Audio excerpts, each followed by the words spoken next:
جی تو ناظرین، یہ مناظر آپ دیکھ رہے ہوں گے، یہ میریٹ ہوٹل کے ہیں۔ یہ کسی طور پر بھی حوصلہ افزا نہیں ہے، اگرچہ بزرگ شہری جو ہیں جنہوں نے نور عالم کو، ندیم افضل چاند صاحب کو، اور ان کے ساتھ تھے جناب مصطفیٰ نواز کھوکھر صاحب، ان کو لوٹا کہہ کے پکارا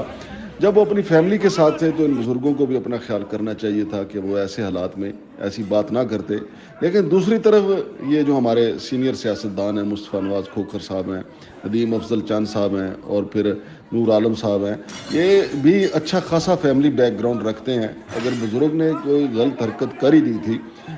پہلی بات تو یہ ہے کہ وہ اپنی فیملی کے ساتھ تھے، ان کو ان کے اوپر جملہ نہیں کسنا چاہیے تھا، لوٹے نہیں کہنا چاہیے تھا، کیونکہ اب دیکھیں اپنی فیملی کے ساتھ سامنے ہی بندہ ذلیل و خوار ہو جائے تو وہ بھی کوئی عزت والی بات نہیں ہے۔ لیکن انہوں نے لوٹے کہہ دیے، جس کا جوابی حملہ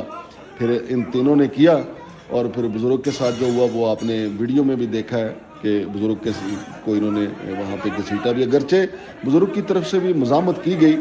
لیکن اب یہ ہمارے ہاں جو ایک کلچر پروان چڑھا ہے کہ خاص طور پہ سیاستدانوں کے حوالے سے انہیں محفلوں کے اندر گندا کرنا، ان کے اوپر جملہ بازی کرنا، لیکن اب کیا کیا جائے، یہ اب ہمارے کلچر کا حصہ بن گیا ہے۔ لیکن کلچر سے پہلے ہماری روایات ضروری ہیں کہ سب سے پہلے کہتے ہیں کہ اپنی عزت اپنے ہاتھ میں ہوتی ہے۔ یہ جو بابا جی جو ہمارے بزرگ ہیں وہاں بیٹھے ہوئے تھے، انہیں پہلی کوشش یہ کرنی چاہیے تھی کہ ان کے ساتھ فیملی ہے، یہ کسی پہ جملے بازی نہ کرتے، لیکن اگر کر دی تھی تو پھر جو ہمارے تینوں جو نوجوان بلکہ ینگ سیاستدان جو ہیں، ان کو اپنے جو بزرگوں کا خیال رکھنا چاہیے تھا۔ مصطفیٰ نواز کھوکھر کے بڑے حاجی نواز کھوکھر صاحب، جناب ندیم افضل چاند کے والد محترم چودھری افضل چاند صاحب، اسی طرح نور عالم جان کے بھی بڑے بزرگ یقیناً تحمل مزاج ہوں گے، تو بجائے اس کے کہ ہاتھا پائی ہوتی، گالم گلوچ ہوتی، تو ان کو بزرگوں کے قریب جا کے سمجھانا چاہیے تھا کہ بزرگوں آپ کو یہ زیب نہیں دیتا، آپ کے ساتھ خواتین بیٹھی ہوئی ہیں، اور اگر اب ہم آپ کے ساتھ بدتمیزی کریں گے تو آپ کی اپنی فیملی میں کیا عزت رہے گی۔ لیکن میرا خیال ہے دونوں نے اپنی عزت کو خود ہی اچھال دیا، پہلے بابا جی نے اچھالا، پھر اس کے بعد